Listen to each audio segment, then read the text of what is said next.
I'm Carol Myers, and we've lived in the historic district about 35 years, and it's a really special place to live, and we have loved having the property at Washington School, and because of that, some of us have taken on the task of working to preserve some of the area as park, and so we are the Washington School Green Committee. I'm Ian Mcknight. I have lived in the neighborhood for as long as I can remember, and I was in the last kindergarten class at Washington School, and I've just finished my first year of college, so it's been a while. When the Washington School redevelopment was announced, it of course dashed any hopes that any of us had that the school might ever be a school again. And losing the school was a serious loss to the neighborhood. The proposal, as initially proposed, was high density and with townhouses that the neighborhood really felt didn't fit the character of the neighborhood. And so there were concerns about density, about parking. The original proposal, I believe, was for 31 condos, and that is a lot of cars. And our neighborhood just doesn't have that kind of density, and in fact most of the city doesn't. And so people raised concerns about density and about design. What do you think, Ian? I first heard about the redevelopment of the school, I think maybe 2 years ago. Brian Davis, the school superintendent, had tweeted about plans to take bids from developers.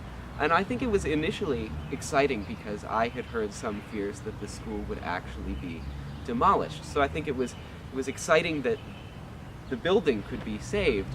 And then as the details of the plan came in, the high density parking and condos over the green space, this green space that is so important to our neighborhood, sort of came into view.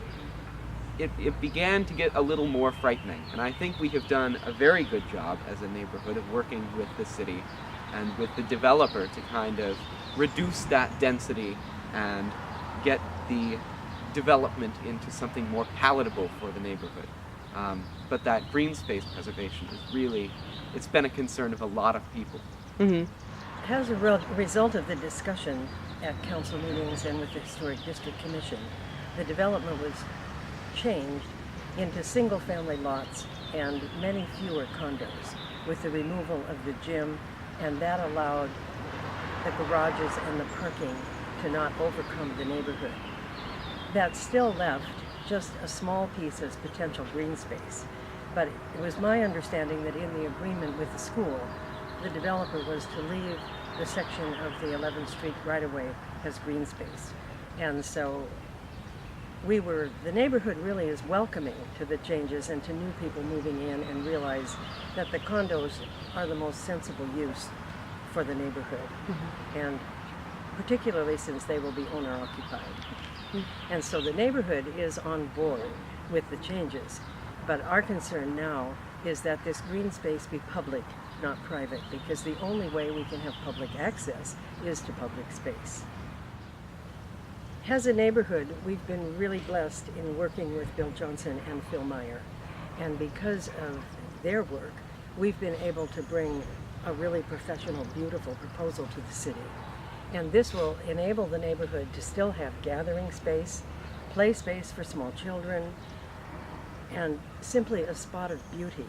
And as the Civic Center is redeveloped, our little park will be on the way to that and will be a stopping off place for people doing other things, going to the farmer's market and the redeveloped Civic Center, and just make a special, intimate pocket park in our neighborhood.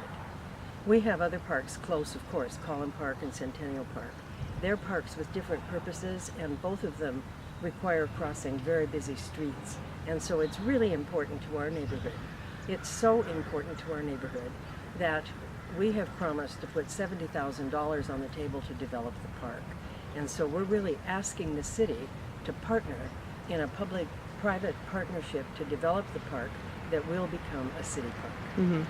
Ian, why are you still involved? I don't know if you wanted to answer that question too. Yeah. There's this urban sociologist called Ray Oldenburg, who has this concept that he calls like third places. So in your life you have 3 places. It's an oversimplification, but it works. So you live in one place, that's your house, the first.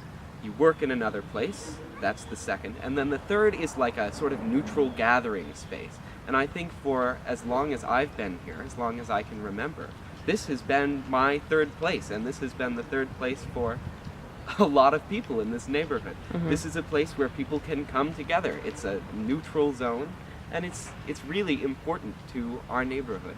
And I think the challenge to which we have risen quite well, is taking this much smaller space, this 11th Street right-of-way, and transforming it into a third place that is just as useful as what was. And I think the plan that Bill Johnson and Phil Meyer have developed is so wonderful and useful, and they have gone through each detail with such intentionality that I think we're going to do a very good job of reproducing